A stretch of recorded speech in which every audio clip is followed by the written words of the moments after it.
are continuing with the series on positional truth and continuing to just look at some different aspects of positional truth. Um, and we're going to look at a couple more. Tonight, we're going to look at being accepted, and we're also going to look at being placed as sons. And a lot of times that second one is might be translated adoption in your translation. We'll talk about why really it's better as placed as sons and what that involves, but we'll look at accepted in the beloved first. And so those are the two things we're looking at. We're kind of continuing this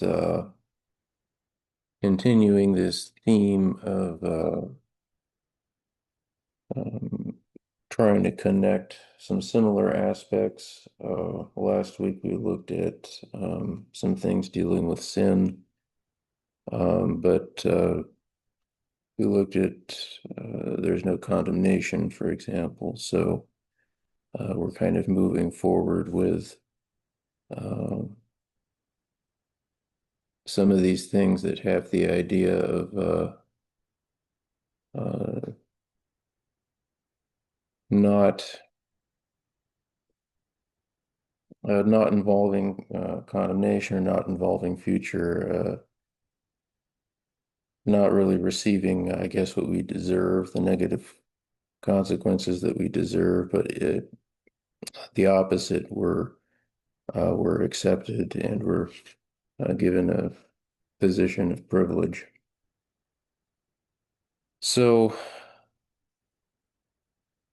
um, we're going to look at those things tonight and accepted in the beloved. Let's go over to Ephesians chapter 1.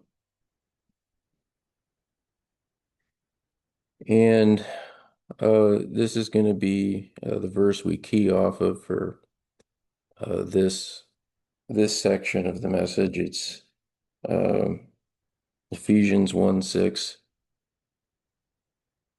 And we're going to be back to Ephesians 1 a few times tonight, but this particular verse, verse 6, says it, and it drops in right in the middle of a sentence. But it says, to the praise of the glory of his grace, wherein he has made us accepted in the beloved. And again, this drops in right in the middle of a sentence, but the sentence is so long that um, I'm not going to deal with it yet. I want to um, I want to look at what it says in verse 6, and I want to say something about um, uh, what we have here when it says accepted in the beloved. And if you look at the word, um, my King James says accepted, and it's interesting because it really is uh, the same word as, or the same root as grace, but it's the verb form. And so, I mean, normally you see grace in the New Testament, it's a noun. But here you have the same, it's from the same root, but you've got a verb here, which really does not occur very much at all in the New Testament, but we have it here. And so you could translate this in which he has graced us in the beloved one. And uh, this does deal with grace. It deals with something that um, we have not earned, and of course, as it turns out, cannot earn. Um, let's look over at Romans chapter 5. Let's look at a couple places dealing with grace.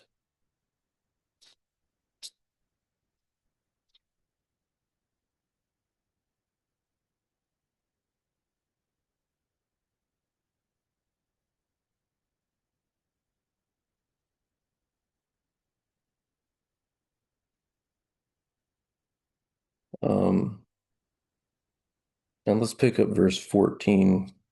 We'll read verses 14 and 15 um, of Romans 5. It says, "Nevertheless, death reigned from Adam to Moses, even over those that had not sinned, after the likeness of Adam's transgression. It was the figure of him that was to come. But not as the trespass, so also the free gift. For if through the trespass of one many died, much more the grace of God and the gift by grace, which is by one man, Jesus Christ, has abounded unto many." And again, we see uh, grace here,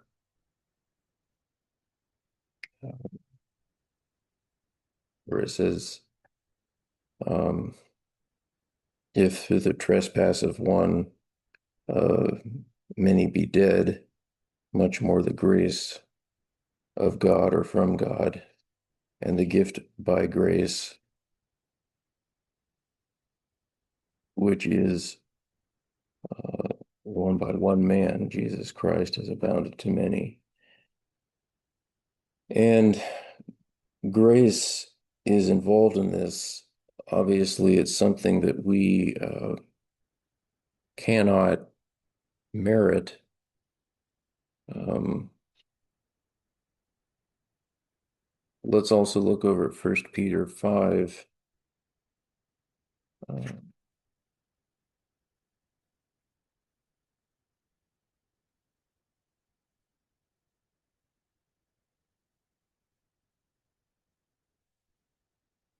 Uh, interesting here in 1 Peter 5:10, it does say something interesting about God.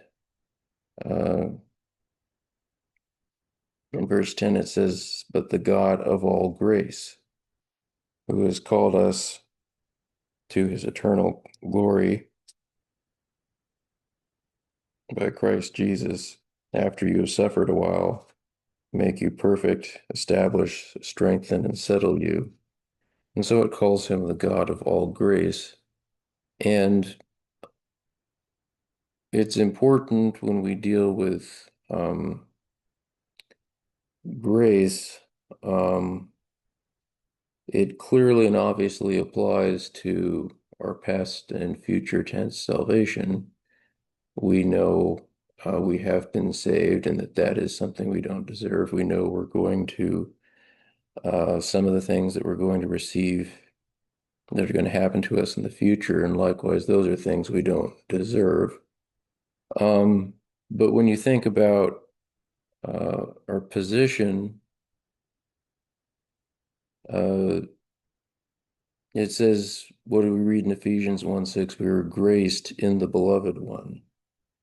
And so when it comes to grace, this is not just something that kind of happen to us at a few key moments or something that happens to us occasionally.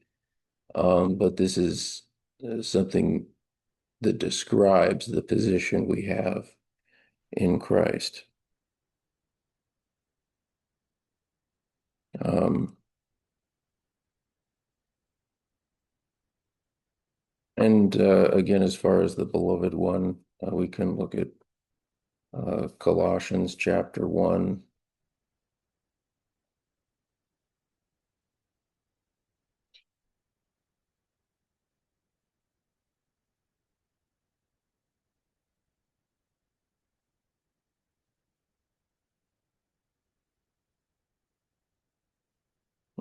Just to see something more about the Son um, being loved by the Father. We can see Colossians 1:12 and 13. Verse 12 says, "Giving thanks to the Father who has made us fit to be partakers of the inheritance of the saints in light, who has delivered us from the authority of darkness and has translated us to the kingdom of the Son of his love,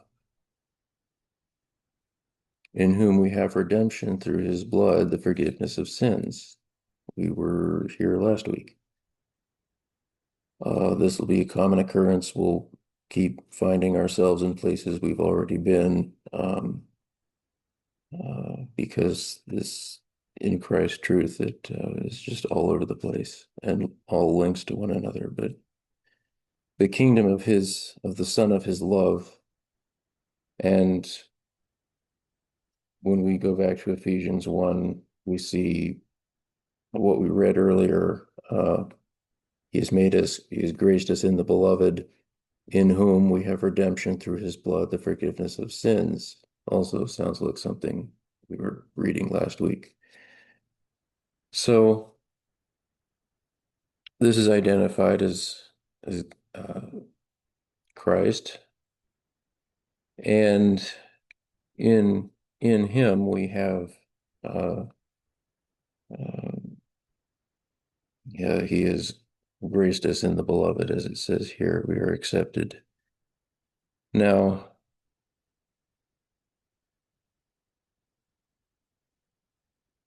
let's also look over at Romans chapter 8.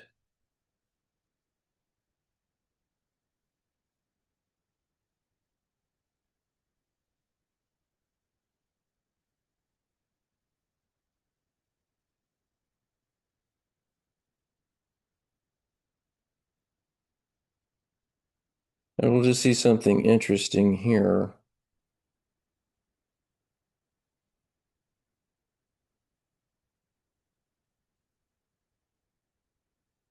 In Romans 8, 32. And we'll pick up verse 31 as well. Verse 31 says, "What then shall we say to these things? If God is for us, who can be against us? He who did not spare his own son, but delivered him up for us all, how will he not with him also freely give us all things?" Now, once again, the word, uh, this is a little bit disguised, um, but we have the same root here in verse 32, where he's graciously giving us all things. And so, together with Christ, it's the soon preposition, together with him. And so,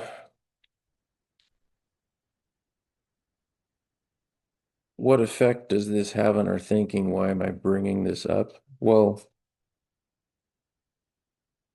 just in case you have any attitude about being a Christian, in that you're saying, well, I don't really deserve this. I don't know. I'm very fortunate to be here, but I don't feel like I belong. And um, if you're ever worried about how the Father looks at you, that's really what this entire subject in class is about. How does the Father look at you? I mean, does he look at you as somebody who's like, well, he's here, but I kind of wish he wasn't here, and I'm going to kind of begrudgingly give him these things, and that's not what it says. He says he graciously, freely gives you all things, and you are accepted, you're graced in the beloved one.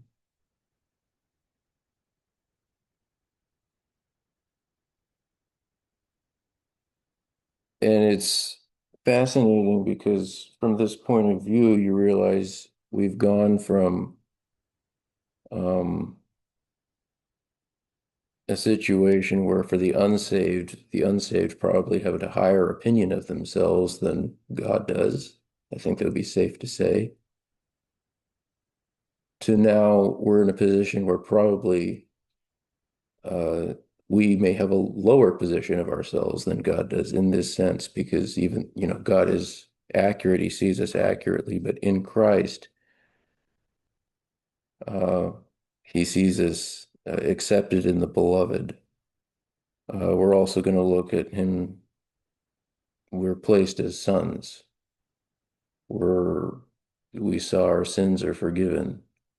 Um, there may be times where we do something, and there may be people we can think of who they've done something that they have trouble letting go. They have trouble forgiving themselves for it, or someone has done something to them they have trouble forgiving another believer for.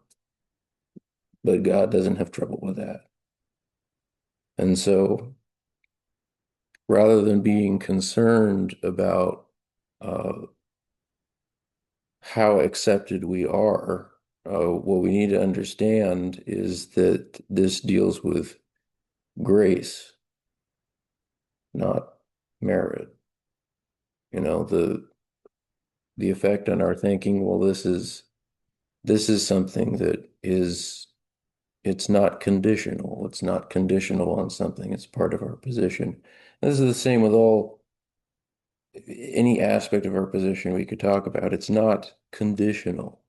It's not like, well, this is how I see this believer when they're spiritual or when they're mature, but not when they're carnal. That's not what's going on.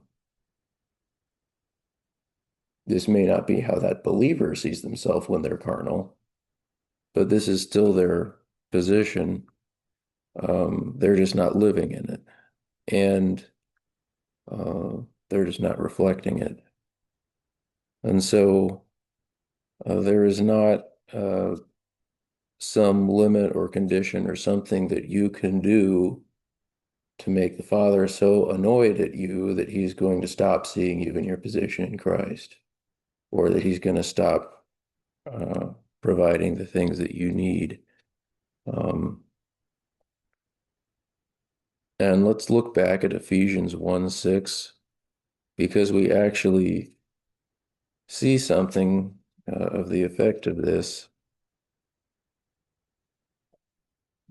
in the first half of the verse. Well, let's pick up verse 3.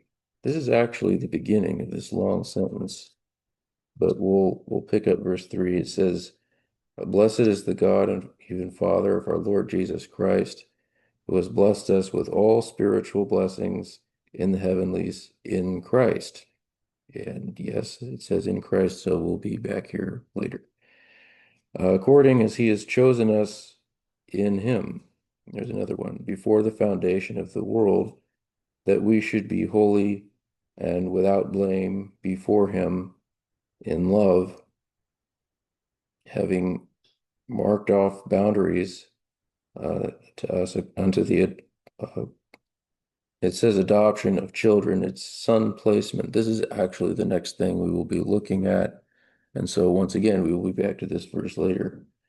The placement of sons through Jesus Christ to himself, according to the good pleasure of his desirous will, to the praise of the glory of his grace, wherein in which or with which he has made us, he has graced us in the beloved one, in whom we have redemption through his blood, the forgiveness of sins, according to the riches of his grace, wherein he has abounded toward us in all wisdom and prudence, having made known to us the mystery of his will, according to his good pleasure, which he has purposed in himself, that in the dispensation of the fullness of the times he might gather together in one all things in Christ, both which are in heaven and which are on earth, even in him, in whom also we have obtained an inheritance, being marked off beforehand, or having the boundaries marked off, according to the purpose of him who works all things after the counsel of his own will. And I'm going to stop here mid-sentence because we could go on to the end of the chapter, but um, you can tell this is a chapter we're going to be visiting many times. It says at the beginning of verse 6, to the praise of the glory of his grace. And if you've been through a class on communication, with communication with God, dealing with prayer and some of the different things that are described in the New Testament regarding Christian communication with God, praise deals with um, express you're showing appreciation for some uh, attribute of God or some part of his character in something he's done. And that would be the difference between praise and worship, where worship is just you're doing all that all the time, but praise is for something specifically in something he's done. Oh, God has done this, and in that I can see his fill in the blank. Um, and you praise him for uh, that thing in something he's done. In this case, what has he done? Well, it's listed many things in this passage, but to the praise of the glory of his grace, wherein he has made us accepted in the beloved. And so, I guess if you ever feel like you've run out of things to praise God for, this is something that will always be true. And again, we're not dealing with, you're dealing with a position, you're not dealing with something that's applied occasionally when the need arises, but uh, you're dealing with something that is always true of you. We also saw in verse 5, and I had to mention this, that we are placed as sons, and that's actually the next thing that we have, placed as sons. And for this, I actually want to go over to Galatians. We're looking at it here in Ephesians, but let's go to Galatians. We have a passage that where really this is the focus somewhat. Um,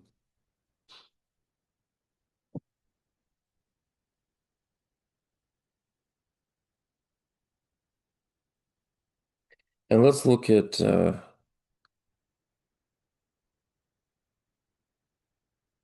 Galatians 3 and pick up in verse 26.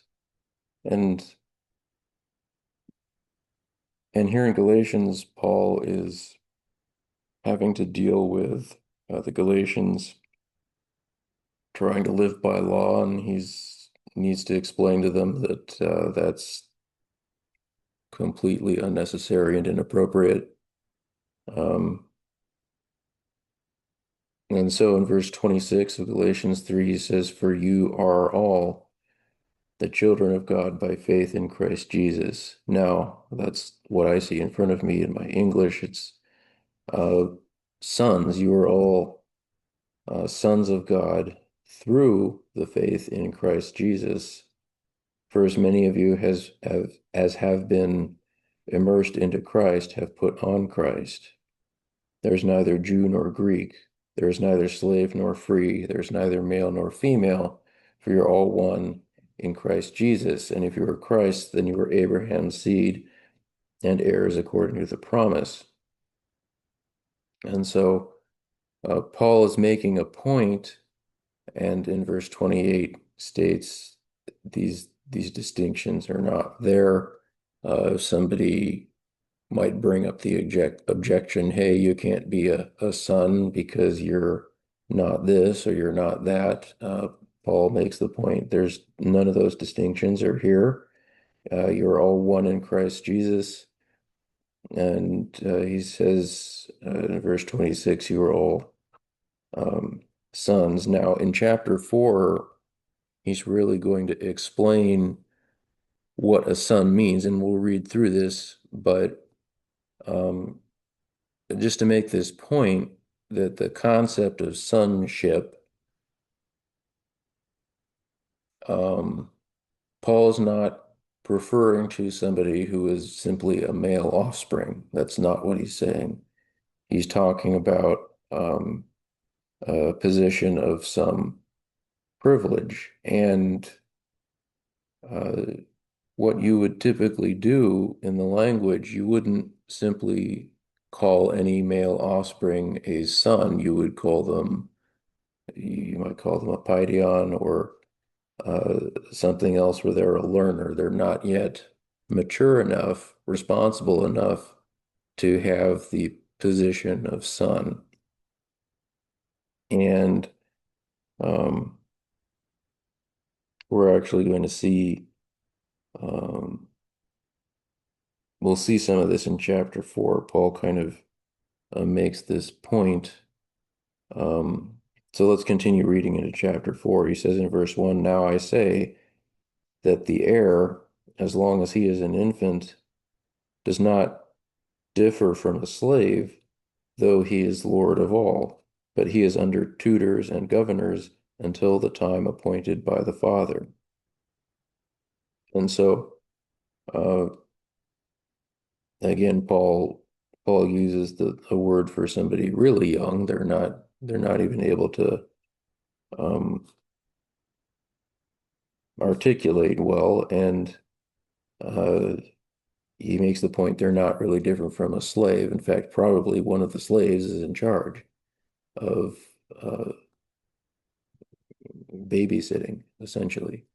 And so Paul makes this point, and then he goes on in verse 3 and says, "Even so, we, when we were infants, were in bondage under the elements of the world. But when the fullness of the time was come, God sent forth his Son, made of a woman, made under the law, to redeem those that were under the law, that we might receive the placement as sons." And again, this isn't really adoption, um, because in English, the English word adoption, I mean, that refers to somebody being brought into a family, being made part of the family who wasn't before. And it's not talking about that because this child in this passage is already part of the family. What it's talking about is uh, kind of graduating from needing that babysitter and graduating to this position of some privilege. Um, and he says in verse 6, "And because you are sons, God has sent forth the Spirit of his Son into your hearts, crying, Abba, Father. Wherefore you are no longer a slave, but a son. And if a son, then an heir of God through Christ." And so Paul makes this point to the Galatians. Um, and again, in the culture of the day, of the time this was written, um, they would not, uh, you would have the firstborn son presumably be the heir. But if he's just a little kid, he's not in charge, and he does not have the responsibility or the ability to make his own decisions for himself. Someone else is in charge.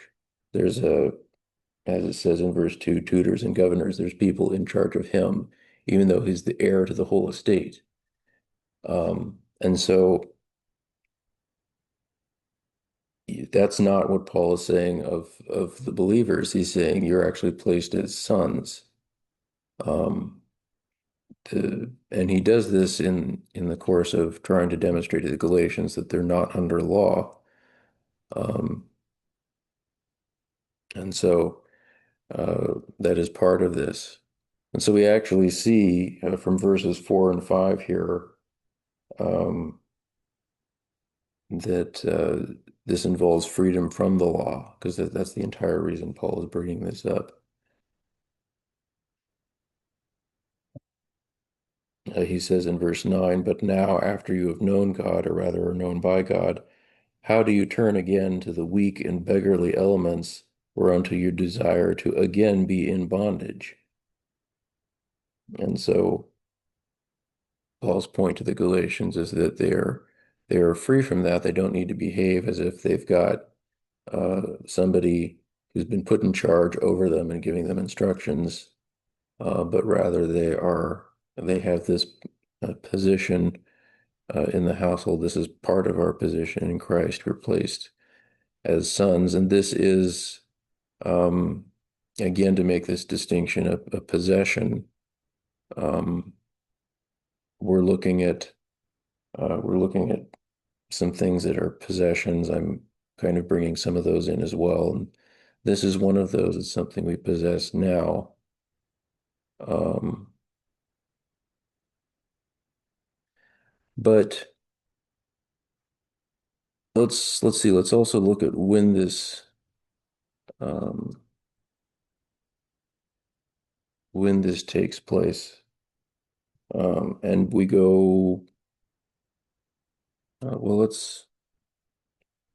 we see in Galatians 3:26 that this is through faith in Christ Jesus. You are all sons of God through faith in Christ Jesus.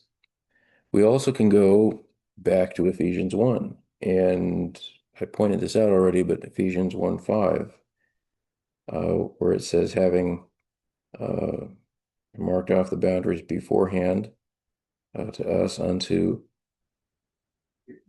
son placement, uh, placement as sons through Jesus Christ into himself, according to the good pleasure of his desirous will.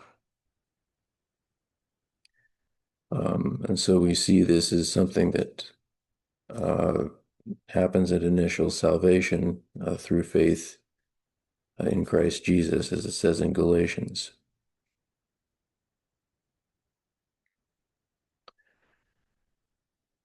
Now, let's also look over at Romans chapter 8.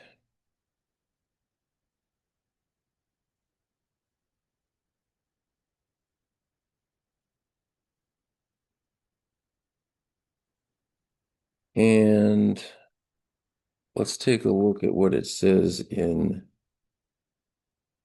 8:14.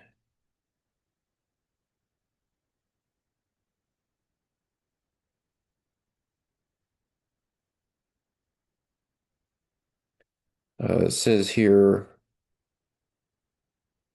for as many as are led by the Spirit of God, these are the sons of God. For you've not received the spirit of bondage again to fear, but you received the spirit of son placement. Once again, if you're staring at the word adoption in the English, it's uh, son placement, I guess is the best I can put it, uh, whereby we cry, Abba, Father. The Spirit itself bears witness with our spirit that we are the children of God, and if children, then heirs, heirs of God and co-heirs with Christ, if so be that we suffer with him, we may also be co-glorified with him. And so, um, once again, sonship, this is dealing with the, the kid who's the heir of the household. And that's a position. Um, Now you need a child that's next in line, but until you're in that Roman or Greek household or whatever it is, until you were placed as a son, you were not in a position to um, exercise any of that authority. You were the same as one of the slaves because you weren't the one making the rules. You maybe you're five. You're not in a position to do that. But as a son, you are now an heir. What that also means is that you will inherit. You're in that position. And so Paul says, he makes the point here again, um, if children, then heirs, heirs of God and co-heirs with Christ. in verse 17. Uh, let's also look over at Titus 3:7,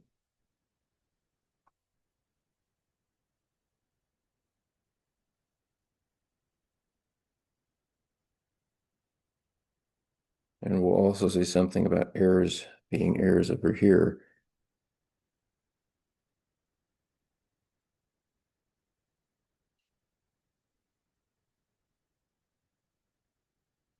And let's pick up in verse 4 of Titus 3. It says, "But after the kindness and love of God, our Savior, toward man appeared, not out of works of righteousness which we have done, but according to his mercy, he saved us by the washing, or through the washing of regeneration and the renewing of the Holy Spirit, which he shed on us abundantly through Jesus Christ, our Savior, that being justified by his grace, we should be made heirs according to the hope of eternal life."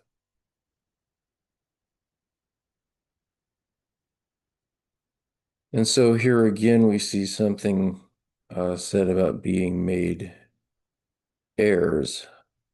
Now, what exactly then are we inheriting?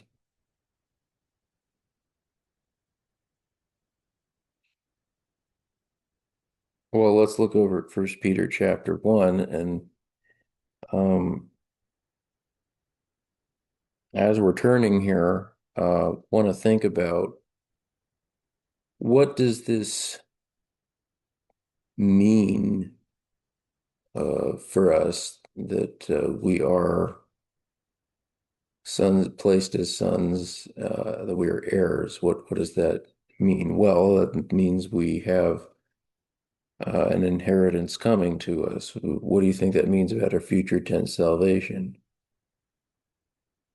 It's not going anywhere. And so, really, when we look at this, we see once again yet another reason to understand we can't lose our salvation. And when it comes to our future tense salvation, it is guaranteed to us.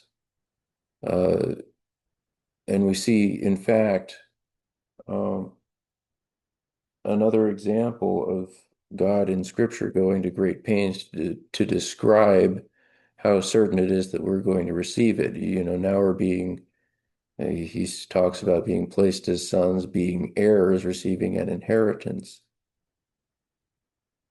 you know, not a reward, not a, not something that's a consequence of our actions, but it's an inheritance, you know.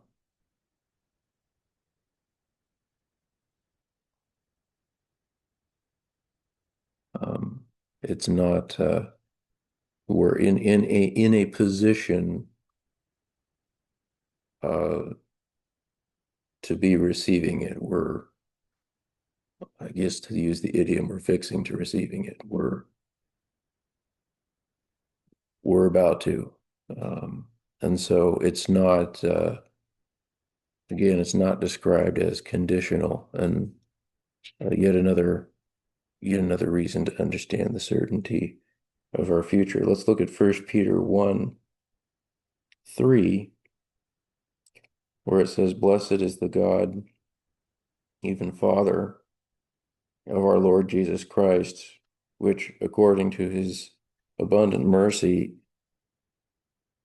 has begotten us again unto a living hope through the resurrection of Jesus Christ from the dead to an inheritance incorruptible, undefiled, and that fades not away, reserved in heaven for you who are kept by the power of God through faith unto salvation, ready to be revealed at the last time." And so, once again, dealing with something that's certain, it's not going anywhere. We are Uh, we are going to receive this. Again, it's described as an inheritance.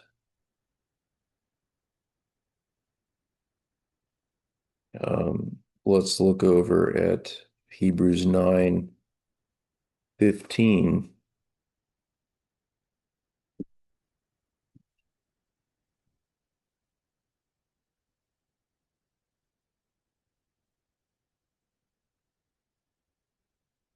And here, uh,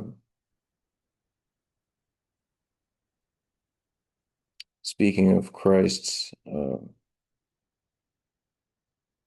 sacrifice and his death on the cross, and the fact that it's made the sacrifices under law completely unnecessary as a once for all sacrifice. And he says in verse 13, "For if the blood of bulls and goats and the ashes of a heifer sprinkling the unclean sanctifies to the purifying of the flesh, how much more will the blood of Christ, who through the eternal Spirit offered himself without spot to God, purge your conscience from dead works to serve the living God?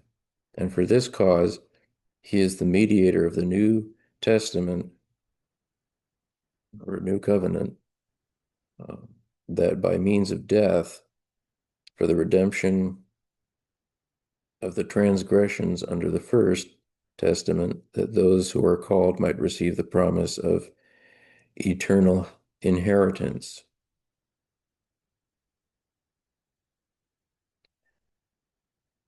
Eternal inheritance. So once again, we get this sort of description. And finally, uh, over in Romans 8, well, I guess this might not be finally, but over in Romans 8, and I feel like we're visiting the same two chapters at half the time here, but um, we are. Romans 8:22. Um,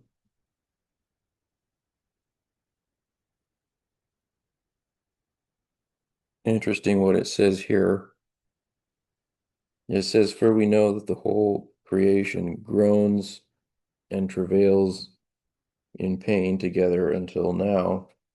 Not only they, but also ourselves, who have the first fruits of the Spirit, even we ourselves groan within ourselves, waiting for the adoption." And once again, that's not adoption, it's son placement, the redemption of our body. For we are saved by hope. But a hope that is seen is not hope. For what a man sees, what does he yet hope for it? But if we hope for what we do not see, then we with patience wait for it. And so we see, we know it's going to happen. Well, I don't know if we really completely know what's going to happen, but we know what kind of thing is going to happen to our body. We receive our future tense salvation. When the rapture occurs, um, we're, depending on our current status, we're either going to be resurrected or changed. But we are going to have, either way, uh, we're not going to have a corruptible body anymore. And uh, that is something that we are looking forward to. And as we see, it's guaranteed. As a believer, this is guaranteed. And so this is another interesting thing about studying our position. Uh, when we look at this, we realize that this guarantees some of these things, um, maybe even more than we already realized. Uh,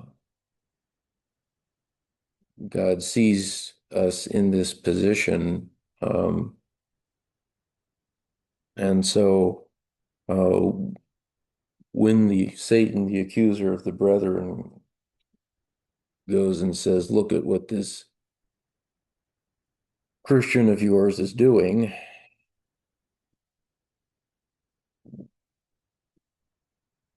what does he see? What does God see? The Father sees us in Christ. Doesn't matter what we've done, it's already dealt with. It's already dealt with. Anytime Satan finds, I shouldn't say comes up because he probably doesn't need to come up with much material, he finds something to accuse the brethren of, God can say, it's already taken care of. I'm way ahead of you. It's already dealt with. I I don't have a problem.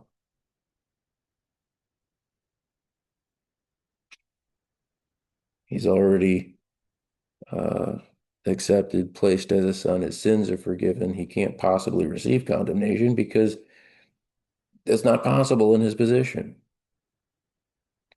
And so we start seeing some of these things. Um, let's look over at back at Ephesians 1, uh, a chapter we visited recently once again. But let's see also something here about inheritance.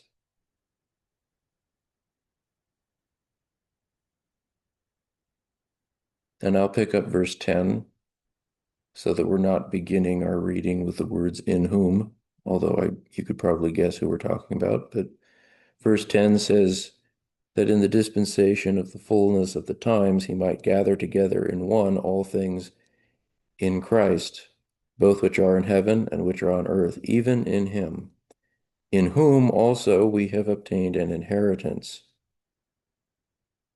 Um, and again, it's not being predestinated, it's having its boundaries are marked off beforehand according to the purpose of him who works all things according to the determinative will of his desirous will, that we should be to the praise of his glory, who first who previously hoped in Christ,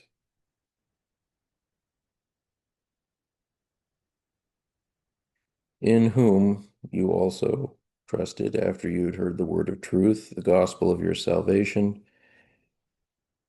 in whom also after you believed you were sealed with that Holy Spirit of promise, which is the earnest of our inheritance until the redemption of the purchased possession unto the praise of his glory. We remember the Holy Spirit is the earnest. Well, he's the earnest of our inheritance. And so all of this is just personally guaranteed by God to a degree that can't possibly be overcome. And once again, we see to the praise of his glory. And so these are a couple more things that are true of or are part of who we are in Christ.